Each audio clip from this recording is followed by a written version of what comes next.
आवाज़ी समातुन ताईं radio voice of Sindh London. खुली आंख तो हर तरफ खसारा ही खसारा था कि उन्वान से नदीम अख्तर ने लिखा। अमेरिका के तल्ख दौरे के बाद यूक्रेन के सदर व्लादिमीर ज़ेलेंस्की यूरोपीय मुल्कों के रहनुमाओं के इजलास में शिरकत के लिए जब बरतानिया पहुंचे तो बरतानवी वज़ीर आज़म कीर स्टारमर ने गले लगाकर उनका शानदार इस्तकबाल किया। उन्होंने यूरोप के सलामती के लिए यूक्रेन की हिमायत को इंतहाई ज़रूरी करार दिया। कीर स्टारमर ने यूक्रेन की दिफाई सलाहियत बढ़ाने के लिए उसे $2.6 अरब का कर्ज देने का ऐलान किया। यूक्रेनी सदर ने किंग चार्ल्स से भी मुलाकात की। इस मौके पर उन्होंने रस्मी सूट के बजाय फौजी वर्दी ज़ेब की हुई थी। याद रहे कि सदर ट्रंप से मुलाकात के वक्त सूट न पहनने पर उन्हें सख्त तनकीद का निशाना बनाया गया था।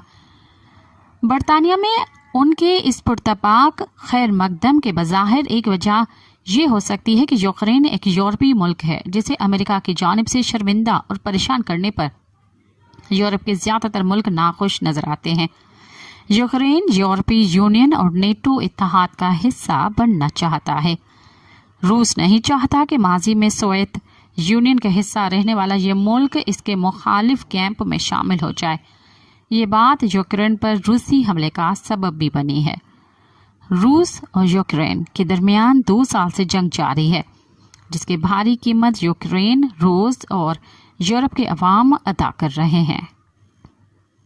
इस तवील जंग में यूक्रेन को यूरोप की भरपूर हिमायत हासिल है, लेकिन देखना होगा कि आखिर ऐसी क्या तारीखी वजूहात हो सकती हैं जिनके बायस बरतानवी वज़ीर आज़म और दीगर यूरोपीय मुल्क यूक्रेनी वज़ीर आज़म के इस कदर पुरजोश हिमायत कर रहे हैं। ये अमर नज़र में रहे कि बरतानिया दूसरी जंग अजीम से पहले तक दुनिया की पहली आलमी ताकत और तारीख की सबसे बड़ी सल्तनत था।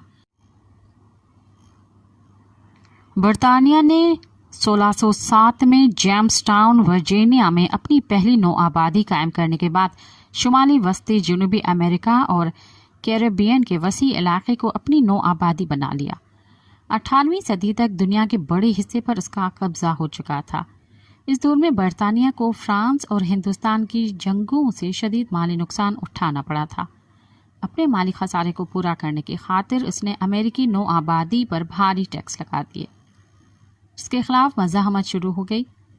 बरतानिया को सबसे बड़ी हज़ीमत उस वक्त उठानी पड़ी जब शुमाली अमेरिका की 13 नौ आबादियों ने इसके खिलाफ जंग आज़ादी का आगाज़ कर दिया। इस जंग में उन्हें फतह मिली और 4 जुलाई 1776 में ऐलान आज़ादी के बाद रियासत हाय मुत्तहदा अमेरिका के नाम से एक खुद मुख्तियार मुल्क दुनिया के नक्शे पर नमूदार हुआ। 1883 के मुआहिदा पेरिस के जरिए बरतानिया ने बिल आखिर अमेरिका को एक आज़ाद रियासत के तौर पर तस्लीम कर लिया। फ्रांस को शिकस्त देने के बाद बरतानिया 19वीं सदी में दुनिया के सबसे बड़ी फौज ताकत बन गया। बरतानवी सल्तनत 20वीं सदी के अवाइल तक अपने उरूज पर पहुंच चुकी थी। दुनिया के 1 करोड़ 37 लाख मरबा मील इलाके पर उसका कब्जा था और 48 करोड़ लोग यानी उस वक्त की 25% आबादी उसकी रियाया थी। पहली और दूसरी जंग अजीम का सबसे ज्यादा नुकसान बरतानिया को उठाना पड़ा। दोनों जंगों में उसके 10 लाख से ज्यादा फौजी हलाक हुए। एक जजीरे पर मुश्तमिल अपने वक्त की वाहिद आलमी ताकत के लिए पूरी दुनिया में फैली अपनी नौ आबादियों का खुद दिफा करना नामुमकिन और महंगा काम था। इस मुश्किल वक्त में इंडियन आर्मी के 25 लाख फौजी उनके काम आए, जिन्होंने दुनिया के हर हिस्से में बरतानिया के लिए जंग लड़कर अपनी कीमती जानें गंवाई। दूसरी जंग अजीम ने बरतानिया की मईशत भी तबाह कर दी।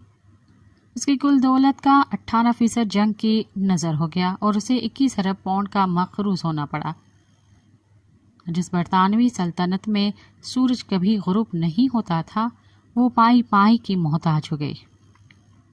उस पर वो बुरा वक्त आ गया कि उसे आलमी जंग लड़ने और फौजियों की तनख्वाहों देने के लिए अमेरिका से 31 अरब डॉलर की मदद लेनी पड़ी, जिसे उसने सबसे पहले अपनी नौ आबादी बनाया था।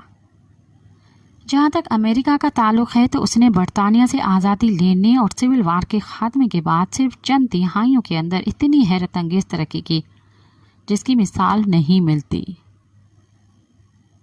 19ویں صدی کے اختتام تک اس نے مینوفیکچرنگ اور اسٹیل کے شعبوں میں برطانوی اجارہ داری کا خاتمہ کر دیا تھا۔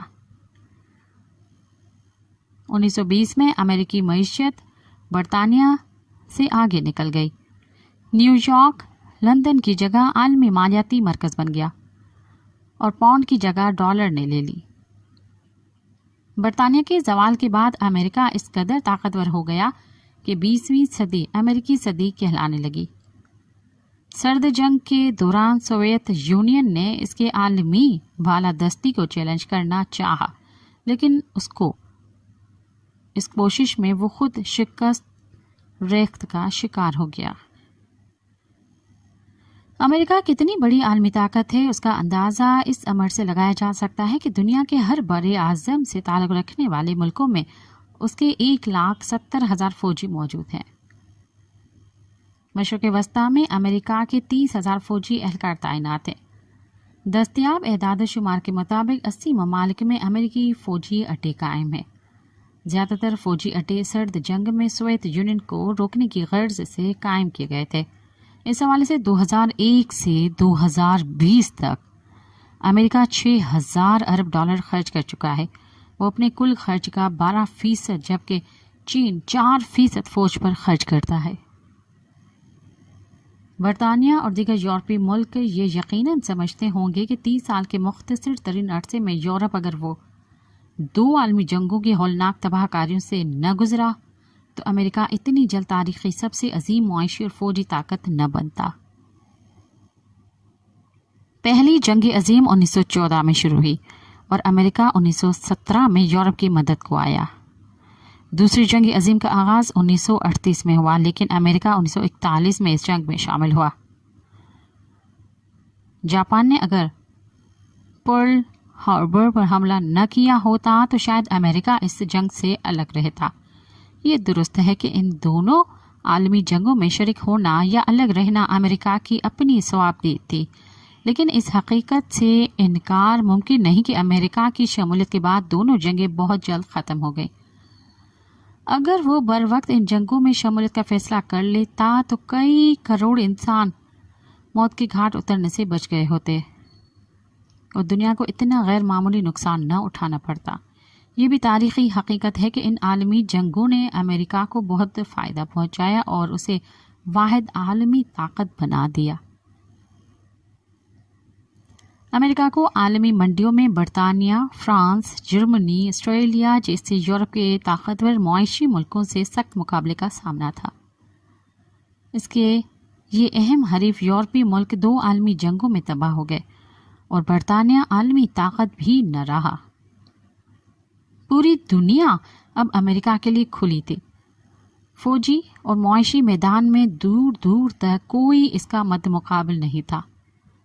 امریکہ طویل عرصے تک معیشت اور سیاست کی عالمی بساط پر تمام مہر خود بچھاتا رہا۔ 20ویں صدی کے اختتام تک یہ کھیل جاری رہا، لیکن رفتہ رفتہ بازی پلٹنے لگی۔ امریکہ پوری دنیا پر راج کرنے کے زوم میں پیسہ پانی کی طرح بہاتا گیا۔ اس دوران کئی ملک تیزی سے ترقی کر گئے۔ گزرتے وقت کے ساتھ مالیاتی نقصان ناقابل برداشت ہو گیا اور بیرونی منڈیاں بھی ہاتھ سے نکلنے لگی۔ جب کھلی آنکھ تو ہر طرف خسارہ ہی خسارہ تھا۔ عالمی قیادت کا مہنگا شو ختم کیے بغیر قرض کا بوجھ، تجارت اور بجٹ کا خسارہ کم نہیں کیا جا سکتا۔ لہٰذا اب جنگوں کا خاتمہ شاہانہ غیر ملکی فوجی اور سیاسی فضول خرچیوں کے بجائے کفایت شعاری اپنانے ایک مجبوری بن چکی ہے۔ یوکرین کے صدر ٹرمپ سے ملاقات کو ٹی وی پر دکھا کر تمام ملکوں کو یہ پیغام دے دیا گیا ہے کہ اب ہم سے ڈالر لینے کا نہیں بلکہ واپس کرنے کا وقت آ گیا ہے۔ جو چاہے بصد شوق ہمارے پاس آئے، لیکن آنے سے پہلے یہ سوچ لے کہ ہمیں دینے کے لیے اس کے پاس کیا ہے۔ دوسری جانب یوکرین کے صدر کا استقبال کرتے ہوئے برطانیہ کے وزیر اعظم اور یورپی رہنماؤں کی خوشی بھی امریکہ سے کہہ رہی تھی کہ کل ہم پریشان تھے، آج آپ کی باری ہے، کہیے کیسا محسوس ہو رہا ہے؟ Amaji Samatun Tain, Radio Voice of St. London.